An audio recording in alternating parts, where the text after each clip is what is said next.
Bismillahirrahmanirrahim. Bismillahirrahmanirrahim. Innal hamdalillah wassalatu wassalamu ala man la nabiyya ba'dah. Wa asyhadu an la ilaha illallah wahdahu la syarika lah. Wa asyhadu anna Muhammadan abduhu wa rasuluh sallallahu alaihi wa ala alihi wa sahbihi ajma'in. Amma ba'd. Ma'asyiral muslimin rahimani rahimakumullah. Pada pertemuan yang lalu kita membahas tentang pembahasan sutroh, yang mana Imam Albani rahimahullah berpendapat sutroh itu hukumnya wajib. Akan tetapi beberapa ulama yang lain mengatakan sutroh itu hukumnya sunnah. Ya, di antaranya adalah Syekh bin Baz rahimahullah, Ibnu Utsaimin, Fatawa Lajnah Ad-Daimah menyebutkan bahwasannya hukum sutroh itu hanya sunnah selama tidak ada tiga makhluk yang melewatinya. Nanti akan kita bahas. Hukum sunnahnya sutroh disebutkan dalam dua dalil. Dalil yang pertama adalah hadis Al-Fadl bin Abbas, bahwasannya Rasulullah SAW pernah mendatangi kami di pedalaman Badui dan beliau sholat tidak menghadap ke sutroh, sholat di tanah lapang. Kemudian hadis yang kedua adalah hadis Ibnu Abbas, bahwasannya Rasulullah SAW sholat di Mina tidak menghadap ke dinding. Maksudnya tidak menghadap ke dinding, yaitu tidak memasang sutroh. Ini dua hadis yang memalingkan dari makna wajib. Akan tetapi dua hadis ini didhaifkan oleh Imam Albani. Ya, maka pendalilan Imam Albani tetap mustaqim, ya tetap lurus sesuai dengan kaidah hadis yang sahih didahulukan daripada hadis yang dhaif. Akan tetapi sebagian ulama mensahihkan hadis ini. Maka pangkalnya perbedaan pendapat di antara mereka dalam mensahihkan atau mendhaifkan hadis yang terakhir ini, dua hadis yang terakhir ini. Adapun Imam Albani rahimahullah, ya sesuai dengan kaidah dalam berdalil, ketika mendhaifkan itu maka tidak digunakan dan mengambil hadis-hadis sahih yang memerintahkan untuk menghadap ke sutroh dan mengambil sutroh ketika sholat. Adapun bagi ulama yang mensahihkan dua hadis ini, maka mereka mengambil kesimpulan bahwasannya kata perintah menghadap ke sutroh yang hukum asalnya adalah wajib dipalingkan menjadi sunnah karena dua hadis tersebut. Kemudian pada pertemuan yang lalu kita menyebutkan tentang apa saja yang bisa digunakan sebagai sutroh. Ya, tiang masjid, dinding masjid, apalagi punggung temannya, kemudian apalagi kendaraan, kemudian aslus sajarah, yaitu pangkal pohon dan semisalnya. Kita sampai pada halaman yang ke-120. Imam Albani rahimahullah, beliau berkata, wa kana ahyanan yusolli ila sarir, dan kadang-kadang Rasulullah SAW itu sholat menghadap ke ranjang tempat tidur. Wa Aisyah radhiyallahu anha muttaji'ah alaihi tahta qatifatiha, Sedangkan Aisyah radhiyallahu anha baring tidur terlentang di atas sarir tersebut yang ada di bawah selimutnya.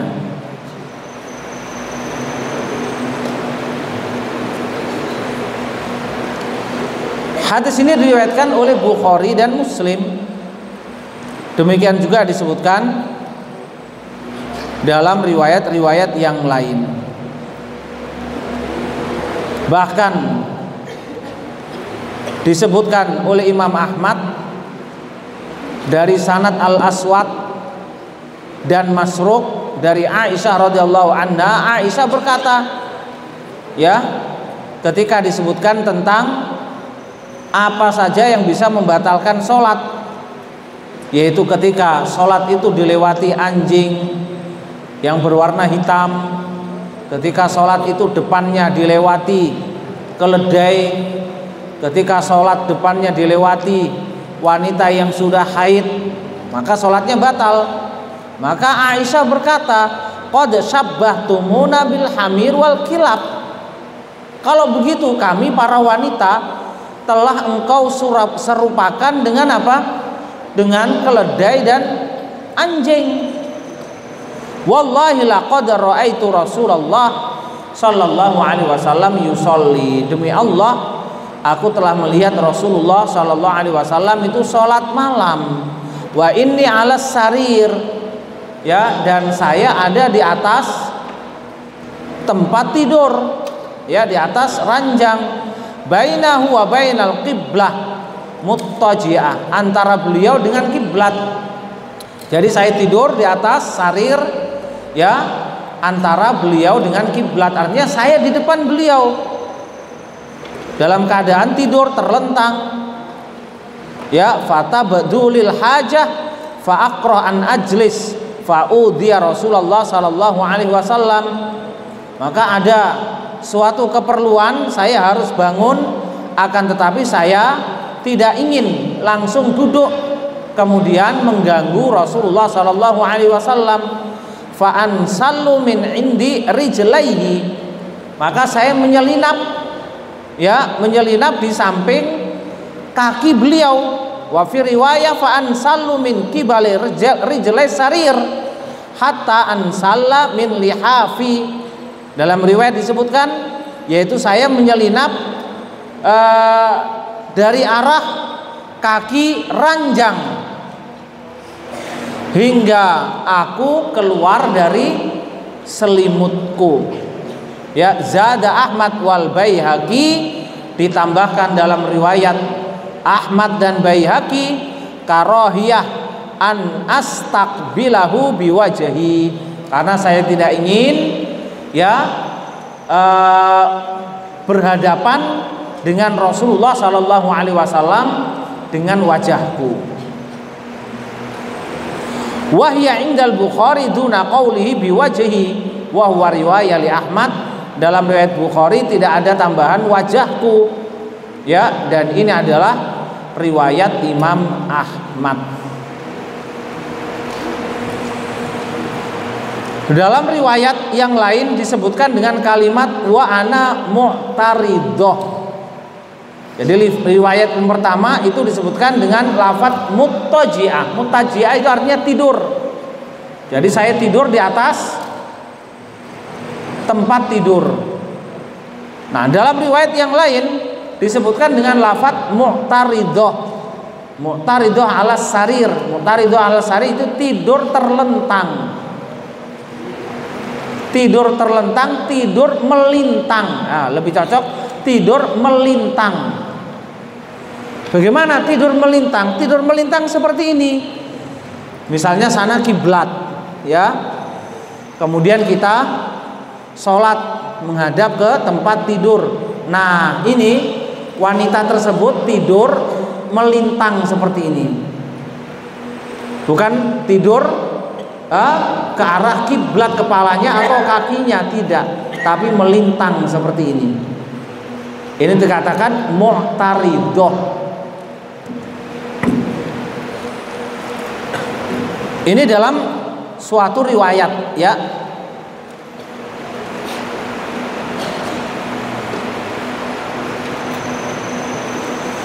Kemudian dalam riwayat yang lain disebutkan bahwasannya Rasulullah menghadap ke tempat tidur itu menghadap ke bagian kakinya.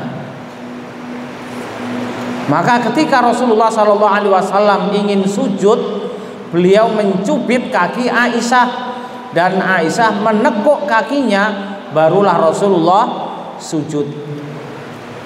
Ketika Rasulullah bangkit dari sujud, berdiri, maka Aisyah menjulurkan kembali kakinya.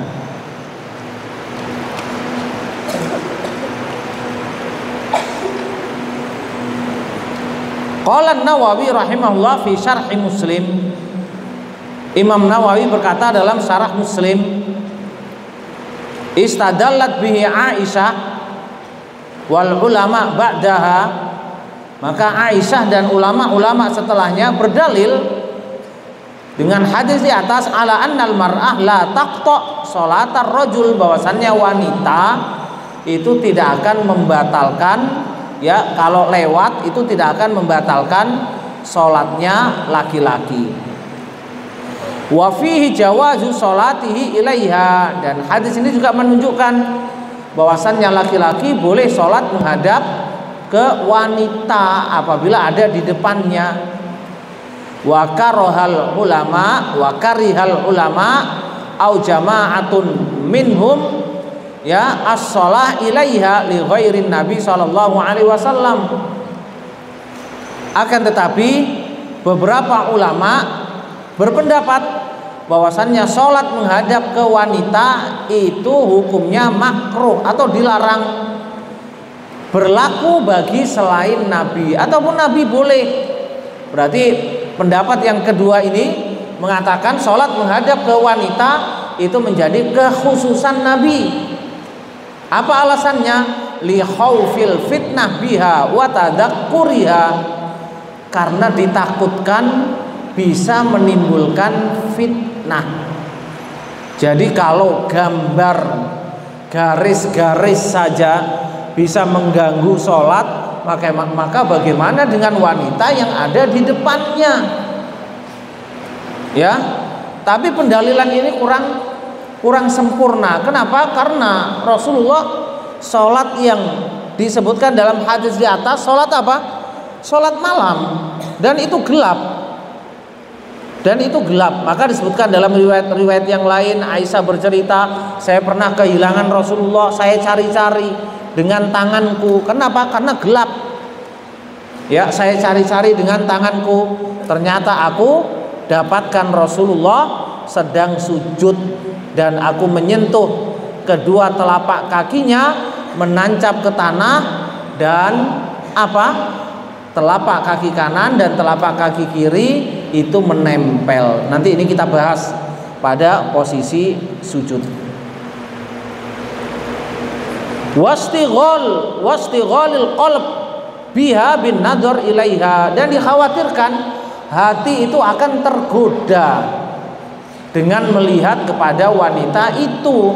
Wa amman Nabi sallallahu alaihi wasallam, adapun Nabi fa munazzahun an hadza kullihi fi sholatihi, adapun Nabi ya terbebas dari kemungkinan itu semua dalam sholatnya. Ma'annahu kana fil lail, walaupun itu sebenarnya terjadi pada malam hari. Wal buyut yauma idzin laisa fiha masabih, dan rumah di waktu itu tidak ada lampu. Ya, ini perkataan siapa? Al-Imam An-Nawawi rahimahullah.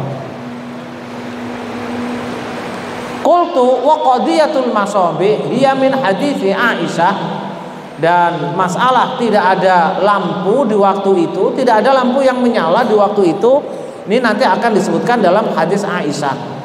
Sayati fi faslin khosin qabla ruku'.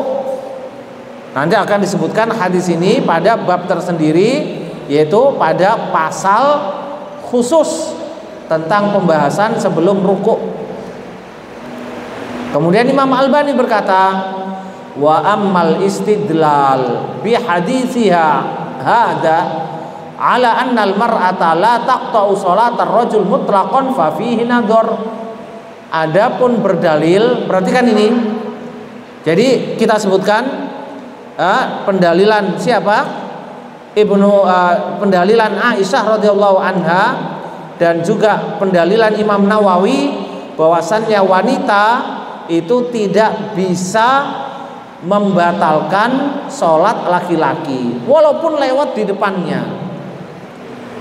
Ini sekarang yang ingin dijelaskan oleh Imam Albani rahimahullah. Beliau mengatakan, adapun berdalil dengan hadis Aisyah ini bahwasannya wanita tidak akan membatalkan sholatnya laki-laki secara mutlak, fa fihi nadhar, maka perlu dianalisa kembali. Li'annal ahadits al-warida biqat'i shalah bil asya'il madhkurah fi hadzal hadis innamal murad mururuha amamal musalli. Ya, karena hadis-hadis yang menjelaskan tentang sholat yang akan dibatalkan dengan 3 makhluk, yang dimaksud itu adalah mereka lewat di depan orang yang sholat. Kama sayati qoriban, seperti yang akan kita jelaskan berikutnya. Wa hadisu Aisyah, sedangkan hadis Aisyah laisa fihi annaha kanat tamurru baina yadayhi sallallahu alaihi wasallam. Sedangkan hadis Aisyah itu tidaklah menyebutkan kalau dia lewat di depan Nabi. Dia hanya tidur melintang di hadapan Nabi, dia tidak lewat. Hatta yakunu mu'aridan litilkal ahadits, hingga kita jadikan hadis Aisyah ini bertentangan dengan hadis yang sudah kita baca. Ya, bal fi riwayatin lin Nasa'i ala ma fil fathi min tariqi Syu'bah an Mansur an Ibrahim anil Aswad anha fi hadzal hadis fa akrah an aquma fa amurra baina yaday fa ansallu insilalan. Ya, maka disebutkan dalam riwayat An-Nasa'i, ya, dijelaskan dalam kitab Fathul Bari, Aisyah berkata, maka aku enggan, ya, untuk berdiri dan lewat di depan beliau, maka saya menyelinap, ya, menyelinap kemungkinan apa? Ya, mengangkat kakinya, kemudian merangkak, kemudian lewat di samping Nabi. Ya. Qala al-Hafidz, maka Al-Hafidz Ibnu Hajar berkata, fadh-dhahir anna Aisyah innama angkarat itlaq kaunil mar'ah taqta'u shalah fi jami'il halat lal murur bi khususiha. Ya. Zahirnya, sepertinya Aisyah itu mengingkari kalau wanita itu bisa membatalkan sholat dalam seluruh keadaan, bukan dalam perkara khusus lewat saja. Maka Imam Albani rahimahullah beliau berkata, fasabata alla ta'arud baina hadis Aisyah wa bainal ahadits al-musyar ilaiha. Maka dengan demikian kita ambil kesimpulan, ya, bisa kita tetapkan bahwasannya tidak ada pertentangan antara hadis Aisyah dengan hadis-hadis yang diisyaratkan di atas. Nah, kaum muslimin rahimani rahimakumullah. Jadi singkatnya bahwasannya di sini ada 2 hadis.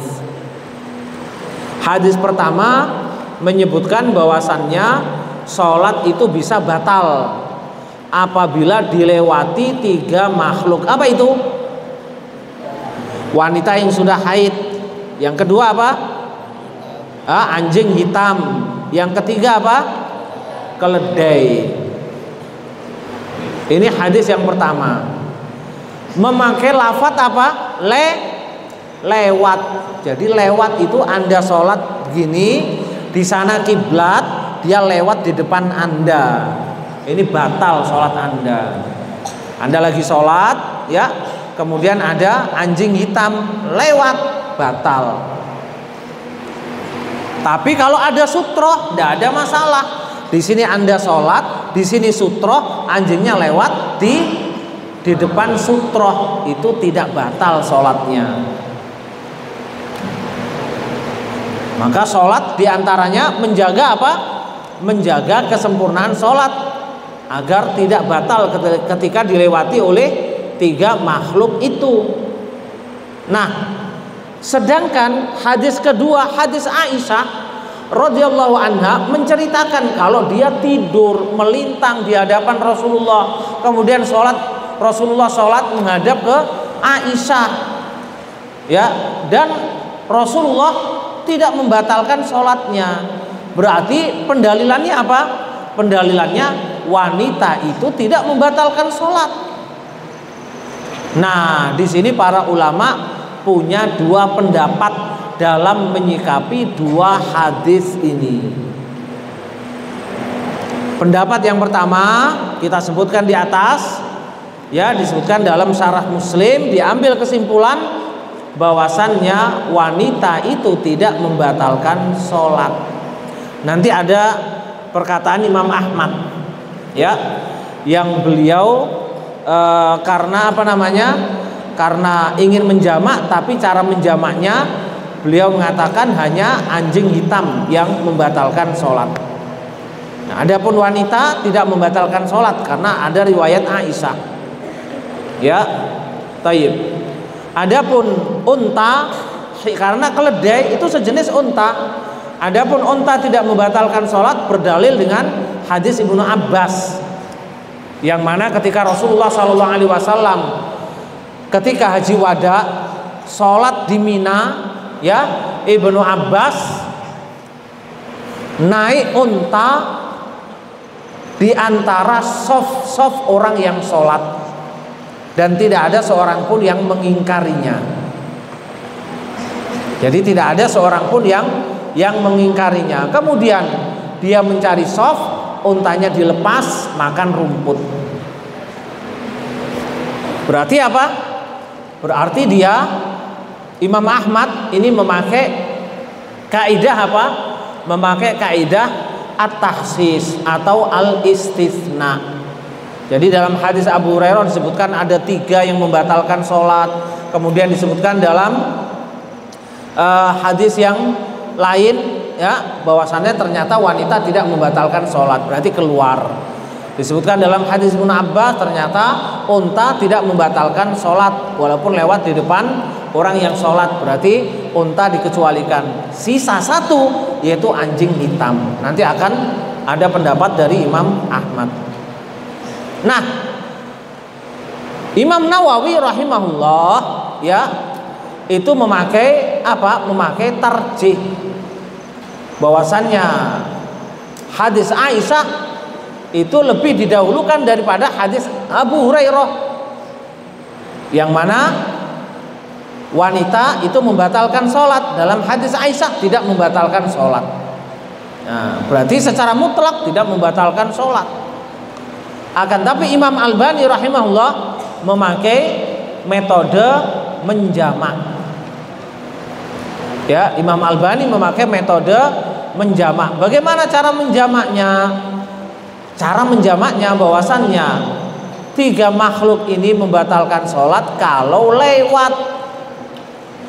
Tapi kalau melintang tidak bergerak, ya, atau bergerak akan tetapi tidak lewat maksudnya tidak berdiri, ya, mungkin dia ingin berpindah tapi dengan merangkak, maka itu tidak apa?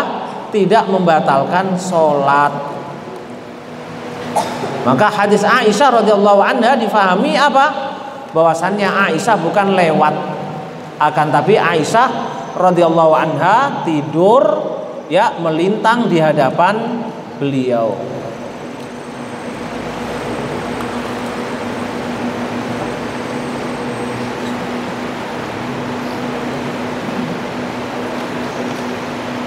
Taib. Kita kembali ke matan.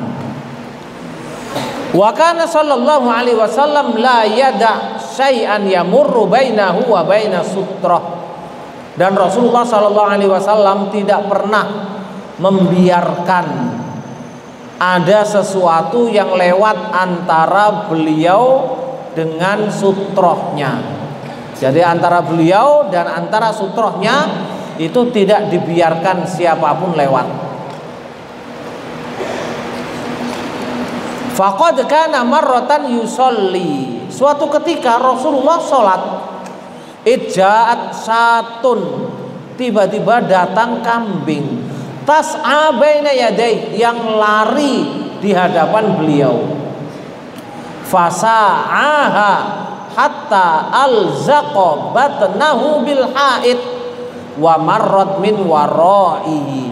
Maka Rasulullah Shallallahu alaihi wasallam mendahuluinya, ya, mendahului kambing itu agar tidak lewat di depannya. Mendahulunya dengan apa? Dengan maju ke depan. Ya. Jadi ini misalnya dinding, Anda sholat menghadap ke dinding, tiba-tiba kok ada kambing mau lewat, dia lari, maka Anda maju ke depan. Hatta alzaqa batnahu, hingga Rasulullah Sallallahu alaihi wasallam menempelkan perutnya bil haid ke dinding. Ya, wa marrat min waraihi, dan kambing itu lewat di belakang beliau. Nah, maka dalam kondisi semacam ini seseorang boleh apa? Boleh berpindah tempat untuk maslahat sholat, menjaga kesempurnaan sholat. Demikian juga untuk maslahat orang lain. Mungkin Anda sholat melihat ada orang yang sudah kebelet, mau ke toilet, bersegera, sedangkan dia enggan untuk lewat di depan Anda, maka Anda bisa bergeser. Ya, selama masih ada sutro di depan, Anda bergeser, memberi tempat kepada dia. Rasulullah Shallallahu alaihi wasallam pernah sholat, kemudian pintu rumah diketuk, maka Rasulullah membukakan pintu. Ya, bukan berarti orang yang khusyuk itu adalah orang yang tidak tahu apapun yang terjadi di sekelilingnya. Bukan itu pengertian khusyuk. Jangan dikira bahwasannya orang khusyuk itu adalah orang yang terpisah dari dunia ketika dia sholat. Itu bukan khusyuk yang diperintahkan. Kenapa? Karena makmum itu diperintahkan untuk mengikuti imam. Kalau dia sampai pada derajat tidak tahu apa yang terjadi di sampingnya, ya berarti apa? Batal sholatnya, karena tidak bisa mengikuti imam. Rasulullah Shallallahu alaihi wasallam sholat, mendengar tangisan bayi, maka dipercepat sholatnya. Mendengar tangisan bayi. Ya, Rasulullah Shallallahu alaihi wasallam suatu ketika sholat dalam keadaan sakit, beliau sholat duduk. Kemudian Rasulullah menoleh kepada para sahabat, sholatnya kok berdiri, maka beliau perintahkan makmumnya juga sholat duduk. Ya, menunjukkan bahwasannya apa? Rasulullah Shallallahu alaihi wasallam, ya, ketika khusyuk dalam sholat itu maknanya bukan tidak tahu apapun yang terjadi di sampingnya. Ya. Taib. Hadis di atas ini hadis riwayat Tabrani dalam Mu'jam Al-Kabir. An Amr bin Hakam wal Hakim fil Mustadrak, ya, an Musa bin Ismail wa bin Khuzaimah anil Haitsam bin Jamil. Salah satuhum an Jarir bin Hazim. Ketiga rawi di atas, ketiga-tiganya itu mengambil hadis tersebut dari Jarir bin Hazim. An Ya'la bin Hakim wa Zubair bainal khiyar wa Zubair bin Al-Khirrit an Ikrimah an Ibni Abbas. Naam. Al-Hakim mengatakan hadis ini sahih seperti syarat Bukhari dan disepakati oleh Az-Zahabi, dan Imam Albani mengatakan seperti yang mereka berdua katakan. Artinya hadis ini sahih.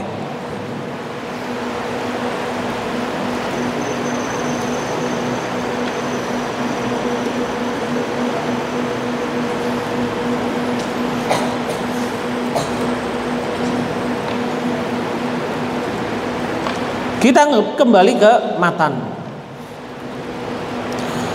Wa shalla sholatan maktubah fa dhamma yadahu. Suatu ketika Rasulullah sholat fardu. Kemudian Rasulullah Shallallahu Alaihi Wasallam menggenggamkan tangannya. Jadi ketika sholat, tiba-tiba Rasulullah menggenggamkan tangannya.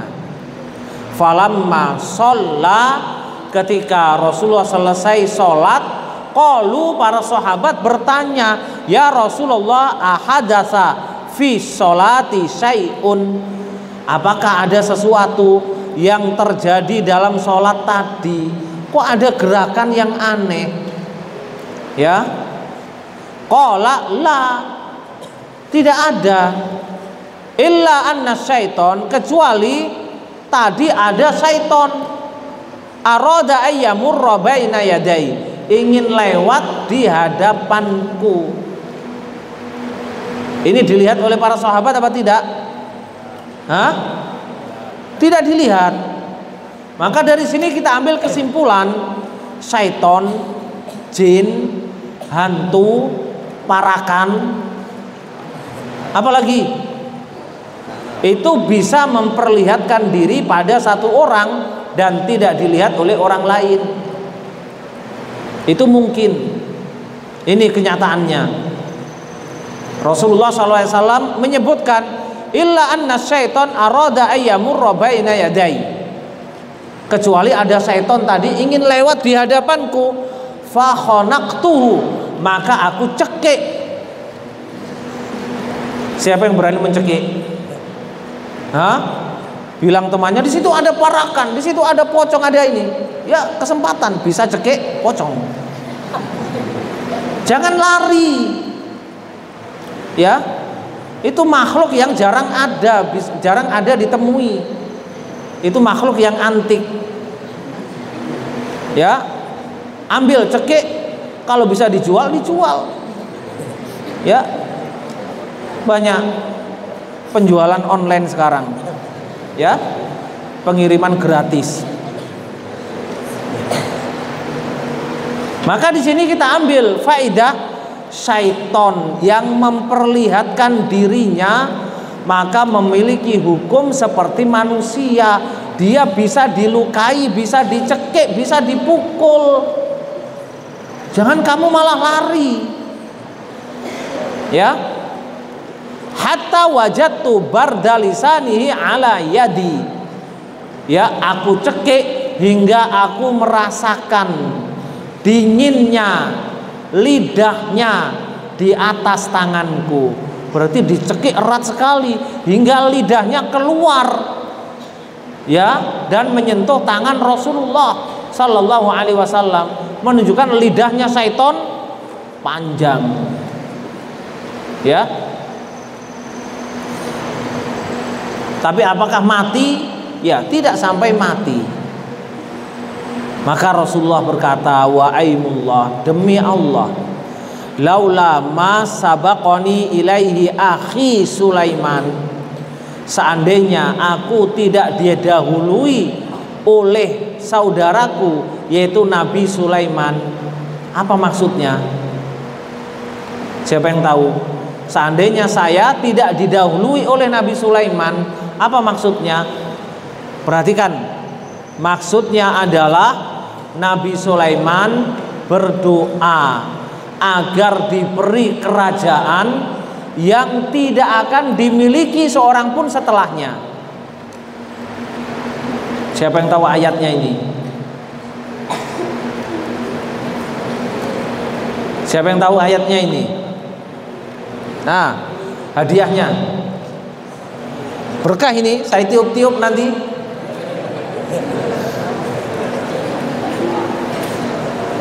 Doanya Nabi Sulaiman, Rabbi habli mulkal la yambaghi li ahadim mim ba'di. Doanya Nabi Sulaiman. Jadi Nabi Sulaiman berdoa, wahai Rabbku, berikan kepadaku kerajaan yang tidak akan dimiliki oleh seorang pun setelahku. Ya. Maka dengan demikian kita katakan kerajaan yang paling megah kerajaannya siapa? Kerajaannya Nabi Sulaiman. Sampai zaman sekarang belum ada ya istana yang terbuat dari kaca. Lantainya terbuat dari kaca, di bawahnya ikan-ikan. Ini istananya Nabi Sulaiman. Ya. Belum lagi Nabi Sulaiman punya pasukan dari apa? Dari kalangan manusia, dari kalangan jin, dari kalangan binatang. Ya. Kaum muslimin rahimani rahimakumullah. Bahkan Nabi Sulaiman punya apa? Punya kendaraan dari angin. Disebutkan kendaraan dari angin. Apakah itu sekarang disebut pesawat? Allah a'lam. Ya. Taib. Maka inilah yang dimaksud oleh Rasulullah Sallallahu Alaihi Wasallam. Nah, seandainya ya, kalaulah bukan karena Nabi Sulaiman yang sudah mendahului aku, lartubito ila sariyatin min sawaril masjid, maka syaitan itu akan diikat. Tadi yang aku cekik itu akan saya ikat ya di salah satu tiang-tiang masjid. Hatta yati fabihi wildan ahlil Madinah, hingga jadi tontonan dikelilingi anak-anak kota Madinah. Ya, zaman dahulu belum ada film, belum ada game, belum ada Android. Ya, mungkin ini adalah tontonan yang sangat menarik. Ada makhluk lain. Nah, kaum muslimin rahimani rahimakumullah. Faman istata'a alla yahula bainahu wa bainal qibla ahadun falyaf'al. Barang siapa yang mampu, barang siapa yang bisa ya, agar tidak ada yang mengganggu, agar tidak ada yang melewati antara dia dengan kiblat seorang pun, maka hendaklah dia melakukannya. Jadi harus ada usaha untuk menjaga wilayah antara berdiri dia dengan sutrohnya. Kaum muslimin rahimani rahimakumullah. Imam Nawawi rahimahullah berkata dalam Syarah Muslim, fihi dalilun ala annal jinna maujudun. Hadis ini sebagai dalil bahwasannya jin itu ada. Apa bedanya jin dengan syaitan? Sama. Ya. Jadi lafaz hadisnya disebut apa? Syaitan. Akan tapi Imam Nawawi menyebut jin dalam syarahnya. Ini menunjukkan bahwasannya jin itu ada. Wa annahum qad yarahum ba'dul adamiyyin, bahwasannya ada sebagian Bani Adam yang bisa melihatnya. Amma qaulullah ta'ala, adapun firman Allah yang menyebutkan innahu yarakum huwa wa qabiluhu min haitsu tarawnahum.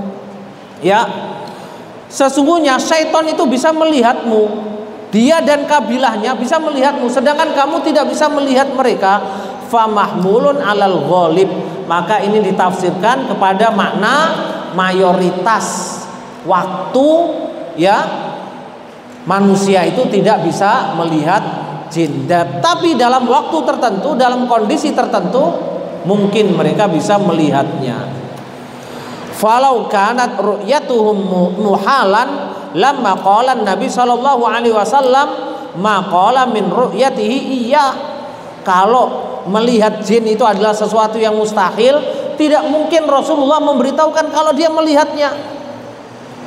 Min annahu kana yarbutuhu, dan keinginan Rasulullah untuk mengikatnya, liyang duru kulluhum ilai, agar seluruh manusia bisa menontonnya, wayal abihi wildan ahlil Madinah, dan dijadikan mainan siapa? Anak-anak kota Madinah. Qala al-qadi wa qila inna ru'yatahum ala khalqihim wa suwarihim al-asliyah mumtani'ah. Al-qadi mengatakan, ya, ada kemungkinan melihat jin sesuai dengan bentuk aslinya itu mustahil. Li dzahiril ayah, seperti zahir ayat di atas, illa lil anbiya shalawatullah wa salamuhu alaihim ajmain, kecuali bagi para nabi. Jadi bentuk jin aslinya itu tidak mungkin bisa dilihat oleh Bani Adam kecuali para nabi. Ini penafsiran yang kedua dari Al-Qadhi Iyad. Waman khuriqat lahul adah, dan orang yang punya mukjizat atau punya karomah. Wa innama yarahum banu Adam fi suwarin ghairi suwarihim, hanya saja Bani Adam itu biasanya melihat dalam bentuk yang bukan bentuk aslinya. Nah, bentuk yang bukan bentuk aslinya ini yang menakutkan. Maka pocong, parakan, ya apalagi yang suster ngesot, ya itu berarti bukan apa? Bukan bentuk aslinya. Kama jaa fil athar, seperti yang disebutkan dalam sebagian riwayat. Qultu, maka ini dibantah oleh Imam Albani. Hadhihi da'wa mujarradah, ini hanya pengakuan saja, tidak ada dalilnya. Fa illam yasih laha mustanad, apabila tidak ada dasar sandalan dalilnya, fahiya mardudah, maka itu adalah perkataan yang tertolak. Ya, kaum muslimin rahimani rahimakumullah. Taib. Kemudian Imam Albani rahimahullah menyebutkan kisah-kisah yang ada pada tarekat-tarekat yang mereka bercerita tentang cerita-cerita khurafat. Nanti insya Allah akan kita bahas pada pertemuan yang akan datang. Ya, bagaimana kita menyikapi cerita-cerita semacam itu. Wa sallallahu ala Muhammad wa ala alihi wa sahbihi ajma'in.